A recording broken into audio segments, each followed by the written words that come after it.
मुख्यमंत्री योगी आदित्यनाथ ने राष्ट्रीय पोषण माह की शुरुआत।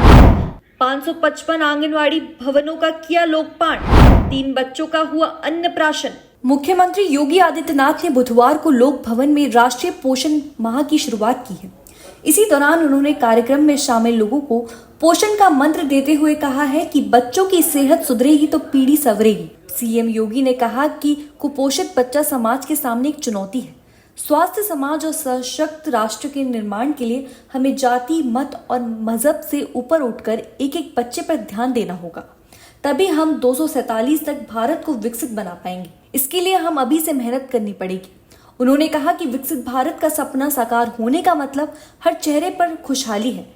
कार्यक्रम में सीएम योगी ने कहा कि जिस तरह से युग में माता यशोदा ने भगवान श्री कृष्ण का लालन पालन किया था, उसी तरह से आज के समय में आंगनबाड़ी कार्यत्रियों और सहकारियों की भूमिका भी है।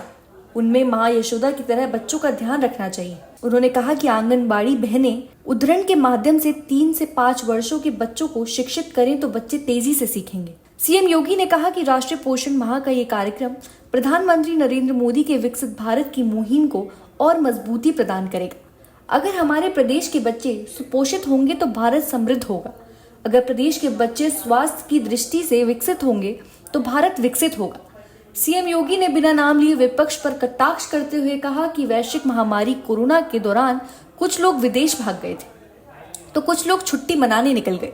उन्होंने कहा कि कोरोना के दौरान प्रदेश की आंगनवाड़ी बहनें, आशा बहुएं और एनएम जब कदम कदम पर मिलकर कार्य किया तो उत्तर प्रदेश कोरोना प्रबंधन का बेहतरीन उदाहरण प्रस्तुत किया।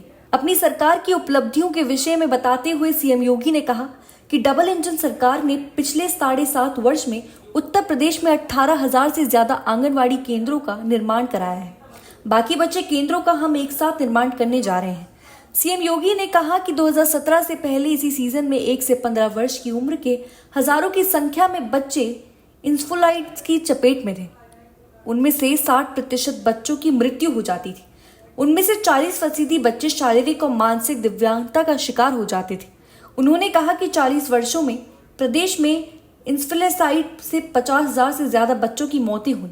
उन बच्चों की मौत की अपराधी पूर्ववर्ती सरकारें हैं। आज समन्वय माध्यम के उत्तर प्रदेश में इंसेफेलाइटिस जैसी गंभीर बीमारी पूरी तरह से समाप्त हो गई। ये डबल इंजन की सरकार के बेहतरीन प्रबंध का प्रमाण है। कार्यक्रम में सीएम योगी ने 3 गर्भवती महिलाओं को पोषित आहार और उपहार भेंट किए। पोषित आहार पाने वाली महिलाओं में कल्पना, मोनिका और शुभनवा शामिल थी। इसके अलावा सीएम योगी ने 3 बच्चे नैतिक, विषयांश, आयुषी और अन्नप्राशन कराया। इसके अलावा सीएम योगी ने 3 बच्चों का अन्नप्राशन कराया। इसके तहत सीएम योगी ने बच्चों के मस्तक पर टीका लगाकर दुलार भी किया। इसके अलावा उन्होंने कुपोषित श्रेणी, सुपोषित श्रेणी में आए बच्चों के अभिभावकों, आंगनबाड़ी कार्यत्रियों और आंगनबाड़ी सहायकों को सम्मानित भी किया।